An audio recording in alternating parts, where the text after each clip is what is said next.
थे। कहा जाता है आज अल्लाह ने अमल का मौका दिया है तो अमल की अहमियत हमारे सामने नहीं है। एक दिन जब कब्र की काली कोठरी में चले जाएंगे उस दिन अमल की अहमियत पता चलेगी, लेकिन उस वक्त अमल की इजाज़त न होगी, हम कुछ न कर सकेंगे।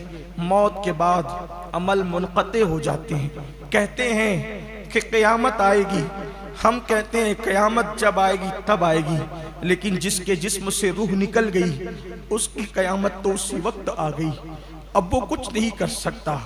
और सुन लो रमज़ान शरीफ में गफलत करने वालों, रमज़ान शरीफ में रोज़े का हक अदा न करने वालों, रमज़ान शरीफ में गुनाह करने वालों, मेरे आका ने फरमाया कि जिसने रमज़ान शरीफ पाया और अपनी मग़फ़िरत न करवाई, यानी रमज़ान शरीफ पाकर ऐसी कोशिश न की, ऐसी काविश न की, अल्लाह के यहाँ गिड़गिड़ाया नहीं, न तौबा की, न इस्तिग़फ़ार किया, रमज़ान शरीफ में भी अपनी मग़फ़िरत न करवा सका। आका अलैहिस्सलाम ने उस वक्त दुआ की थी जब मेरे आका मिंबर पर तशरीफ़ ले जा रहे थे। कहते हैं कि जब खतीब मिंबर पे जाता है, कोई खतीब जुमा के दिन जब खतीब मिंबर पे जाता है तो जो लोग जो दुआ करते हैं उसकी हर दुआ कबूल होती है।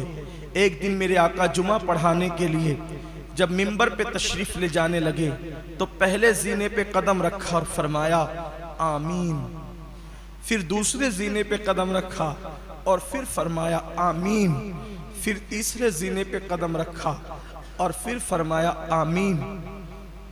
आका आमीन कह रहे हैं, कोई दुआ करने वाला नजर नहीं आता, सैयदुल आलमीन आमीन कह रहे हैं। किसी ने दुआ की होगी तभी तो आमीन कही जा रही है, हुजूर यूं ही तो आमीन नहीं कहते। जब खुतबा हुआ, नमाज हुई, साहबा ने अर्ज़ की आका हमारे माँ बाप आप पे कुर्बान, हमने सुना कि आपने 3 बार आमीन कही, कोई दुआ करने वाला दिखा नहीं। आका फरमाते मेरे सहाबा जिब्रील अमीन आए थे, सैयदुल मलाइका आए थे और मैं मिंबर पे चढ़ रहा था और वो दुआ कर रहे थे। आका क्या दुआ की उन्होंने? आका ने फरमाया जब दुआ उन्होंने की तो मैंने आमीन कह दिया।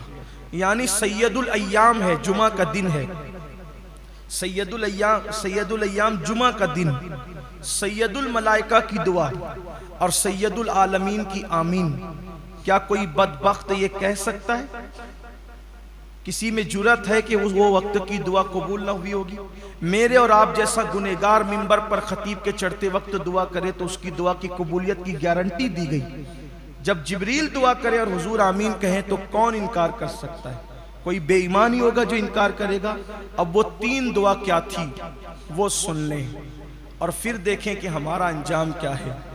आका फरमाते हैं जिब्रील अमीन ने अर्ज किया, ए अल्लाह जब तेरे नबी का नाम लिया जाए किसी महफिल में, तरतीब हदीस में जो अल्फाज आए मैं उन्वान के हवाले से थोड़ी सी उसको तब्दील कर रहा हूं ताकि तफसीरा कर सकूं बतौर मफहूम। ए अल्लाह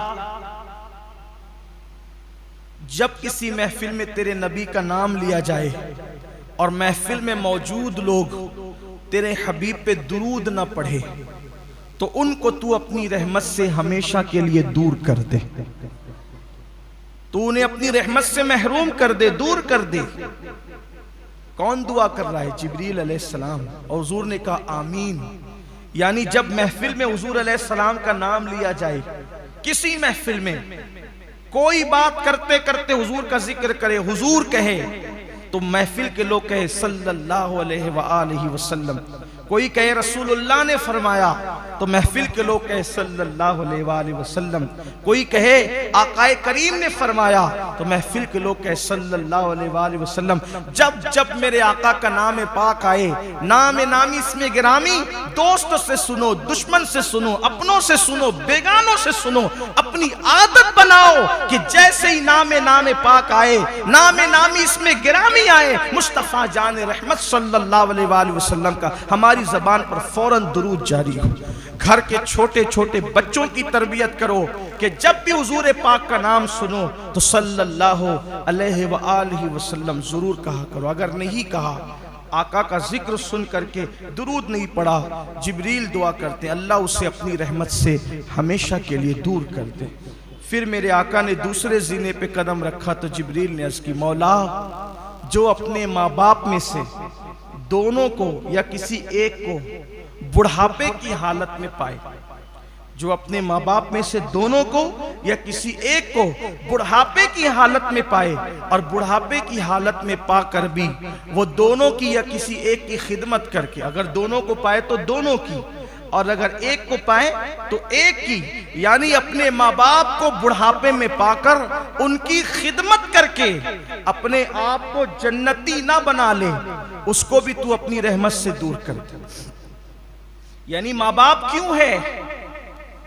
खिदमत करके अपने आप को जन्नती बनाने के लिए। जिनको माँ बाप मिले बुढ़ापे में, बुढ़ापे का जिक्र खास किया जा रहा है, जिनको माँ बाप बुढ़ापे में मिले और खिदमत करके वो अपने आप को जन्नती न बना ले, उसको भी तू अपनी रहमत से दूर कर दे। हुजूर अलैहिस्सलाम ने आमीन कहा। माँ बाप बुढ़ापे में मिले, दुख न करो, सदमा न करो, अफसोस न करो, क्या इस बुढ़ी बुढ़ा को पालते रहेंगे। अल्लाह ने तुम्हें जन्नत में जाने का जरिया दे दिया। जिनको बूढ़े माँ बाप मिले हैं उनको अल्लाह ताला ने दुनिया की सबसे बड़ी नेमत दे दी है।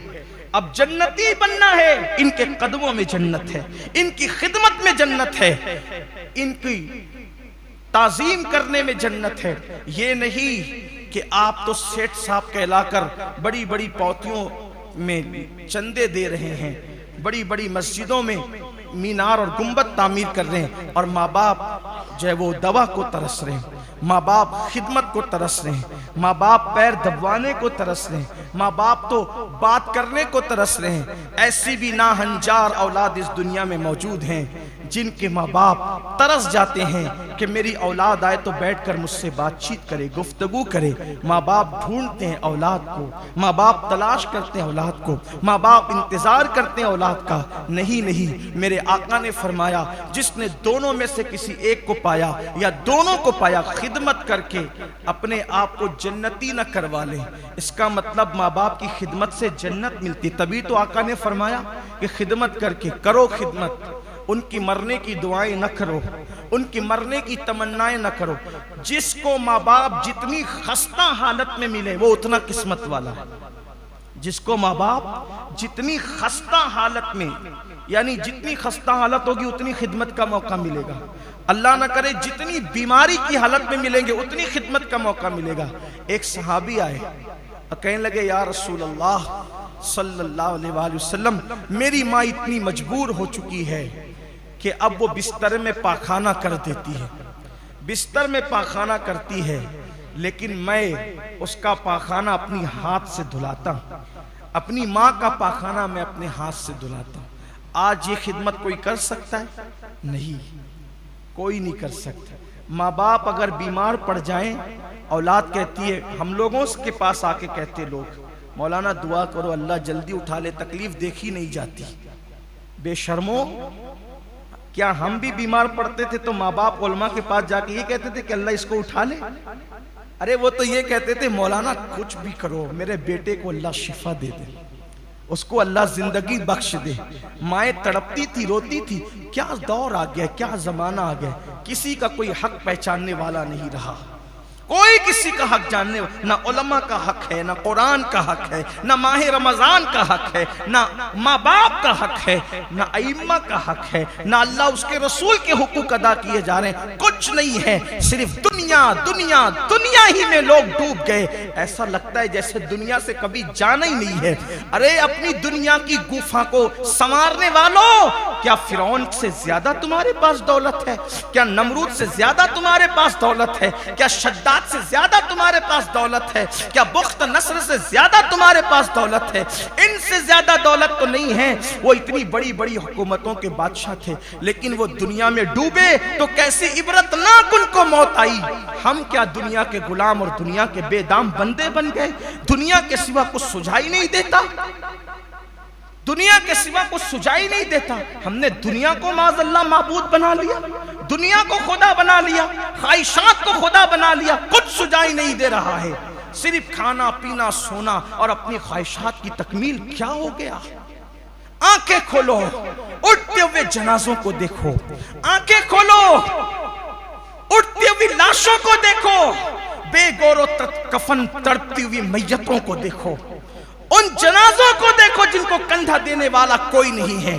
हाँ हाँ, जिनको अपनी दौलत पर इतना गरूर था, जो दौलत के नशे में खुदा को भूल चुके थे, आज उनको उनके बच्चे भी कंधा देने के लिए नसीब नहीं है। लोग लकड़ी से ढकेल कर जनाजे में फेंके जा रहे हैं। ये वीडियो क्लिपें सिर्फ देख करके हा हू करने के लिए, या एक दूसरे को शेयर करने के लिए। फातबिरु या उलिल अबसार, ऐ आंख वालों इबरत हासिल करो। हमने तो एक ही मैयत पड़ी थी तारीख में 1400 साल पहले, जिसको लकड़ियों से ढकेल करके कब्र में डाला गया था, और वो मैयत थी अबू लहब की। उसके बाद फिर हमने कोई तारीख में ऐसी मैयत नहीं पड़ी जिसको लकड़ी से ढकेला गया हो। लेकिन आज तो मैंने नमाजियों के जनाजों को भी लकड़ी से ढकेलते हुए देखा। मैंने तो बड़े बड़े दौलतमंदों को, जिनके बैंक बैलेंस अरबों में थे, बल्कि दूसरी दुनिया में भी जिनके धन थे, उनको लकड़ी से ढकेल कर जनाजे में रखकर जाते हुए देखा। यहाँ तक के बेटी और बेटों को दूर खड़े होकर के तमाशाई बनते हुए देखा कि किसी को कहते थे जो लेना है ले लो, तुम इसको आखिरी रस्मात अदा कर दो।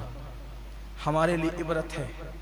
बहुत मुमकिन है आपके साथ भी ऐसा हो सकता है, अल्लाह न करे ऐसा किसी के साथ हो। बहुत मुमकिन है मेरे साथ भी ऐसा हो सकता है, अल्लाह न करे मेरे साथ भी ऐसा हो।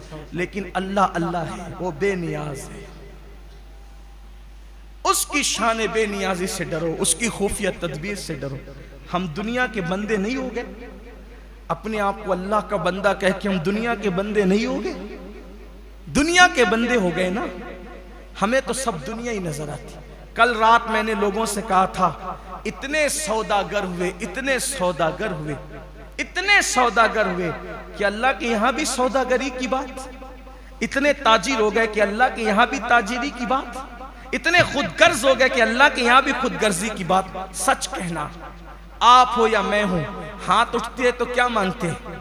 यही ना, एक दुकान थी 2 कर, एक कारखाना था 2 कर, एक साइजिंग थी 2 कर। रोजी में बरकत दे, उम्र में बरकत दे, इसमें बरकत। कभी ये भी कहा तू नाराज है तो राजी भी हो जा। कभी कहा सबकी नाराजगी का ख्याल, यार की नाराजगी का कोई ख्याल नहीं। सबके हुकूक का ख्याल, यार के हुकूक का कोई ख्याल नहीं। जिसने हमारे सारी जरूरतों का ख्याल फरमाया, उसके लिए कुछ भी नहीं। कितनी खुदगर्जियां है ना। जो दुनिया खत्म होने वाली है, जो दुनिया खत्म होने वाली है, उसी के लिए सब मांगते रहे, और जो आखिरत कभी न खत्म होने वाली है, उसके लिए क्या मांगा?